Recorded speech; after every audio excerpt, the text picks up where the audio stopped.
जय श्रीराम।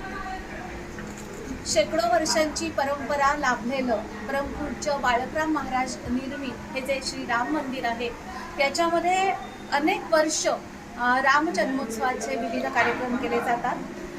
पाडव्याच्या दिवसापासून ते रामनवमीपर्यंत नारदीय कीर्तनोत्सव अतिशय सुंदर असा संपन्न झाला। आज सकाळी महाभिषेक झाला श्रीरामांना, प्रभू श्रीरामांना।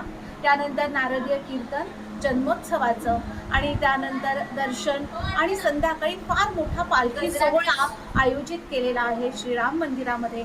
तेव्हा सर्व महिलांना विशेष करून यावेळेस आम्हाला असं अपेक्षित आहे की जास्तीत जास्त महिलांनी या पालखी सोहळ्यामध्ये यायचं आहे आणि पालखीचा जो मान आहे तो मान घ्यायचा आहे। पालखीबरोबर अतिशय सुंदर असं रामनामाचा गजर करत आपल्याला ग्राम प्रदक्षिणा घालायची आहे। तेव्हा जास्तीत जास्त महिलांनी बहुसंख्येने इथे उपस्थित राहायचं आहे अशी सगळ्यांना विनंती आहे।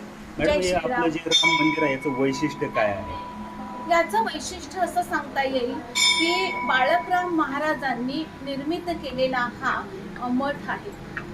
जर का आपल्याला माहीत असेल, आपला जो शनिवारचा बाजार भरतो त्या ठिकाणी बाळकराम महाराजांची समाधी आहे। तर अशी आख्यायिका आहे की परमपूज्य बाळकराम महाराजांना प्रत्यक्ष हनुमंतांनी दर्शन दिलेलं आहे। खरं तर ते आधी व्यापार क्षेत्रामध्ये होते आणि त्यानंतर त्यांना हनुमानांनी दर्शन दिल्यानंतर संपूर्णपणे आध्यात्मिक असं त्यांचं जे आहे ते परिवर्तन झालं। आणखीन एक विशेष, जर कोणाला फारसं माहीत नसेल, आपल्या नारायणगावाचं फार मोठं भाग्य आहे की आपल्याकडे हरिस्वामींची संजीवन समाधी आहे। संजीवन समाधी म्हणजे स्वतः पूर्णपणे ठरवून स्वतःला त्या परमात्म्याशी जे आहे ते विलीन करून घेणं, परमात्म्यामध्ये जिवंत असतानाच समाधी घेणं, याला म्हणायचं संजीवन समाधी।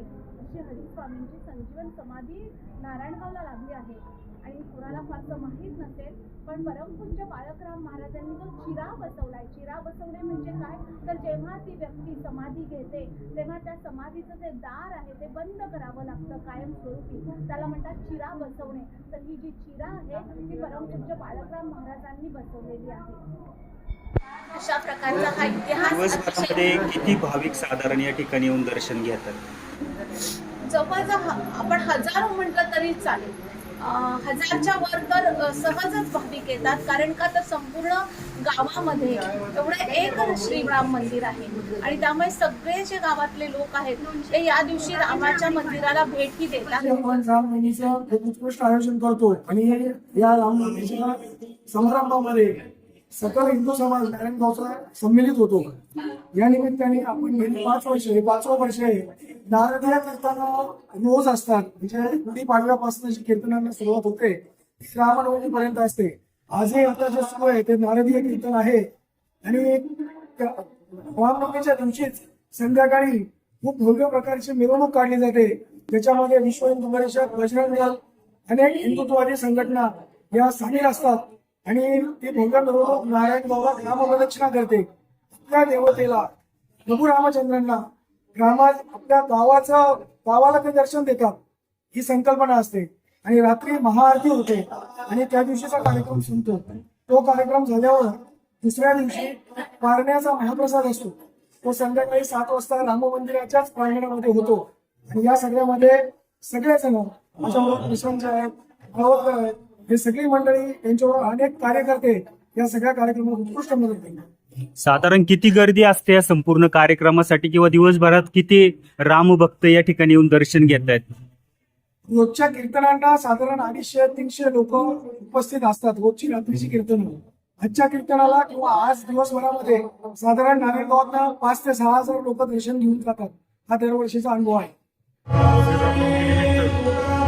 शोभायात्रा असते, शोभायात्रेत मातेची श्रीरामची मूर्ती आणि हनुमानाची मूर्ती ही आपल्या शोभायात्रेत असते। त्याचप्रमाणे पारंपरिक वाद्य सर्व असतात। तर प्रशांतने आज सांगितलं की आजची शोभायात्रा तर प्रत्येक वर्ष रामनवमीला त्याच बजरंग दल असेल, परिषद असेल आणि सर्व हिंदुत्ववादी संघटना ही आज मला वाटतं 10-12 वर्ष सातत्याने मिरवणूक चालू आहे। आणि खऱ्या अर्थाने या शोभायात्रेमध्ये एक हिंदू समाज संघटन हा एक संदेश आज आपण संपूर्ण नारायणगावपर्यंत या ठिकाणी देतोय. आजची ही जी शोभायात्रा असणार आहे ही यात्रा खरं तर गावकऱ्यांनी उत्स्फूर्त स्वतःहून आज याचा असणारं जे आयोजन आहे गावकऱ्यांनी केलेलं असतं आणि खूप मोठं नियोजन आजच्या शोभायात्रेचं असं. मी सर्व हिंदुत्ववादी संघटना आव्हान करत, सर्व तरुणांना आव्हान करेन की आज आपण सर्वांनी बहुसंख्येने या शोभायात्रेत सहभागी व्हावं आणि खरं तर या शोभायात्रेचं जे काय महत्व आहे त्याच्यासाठी आपण जाणून घेतलं पाहिजे आणि ह्या यात्रेत आणि आज खऱ्या अर्थाने रामनवमी उत्सव आपण याच्याद्वारे आज साजरा करतो.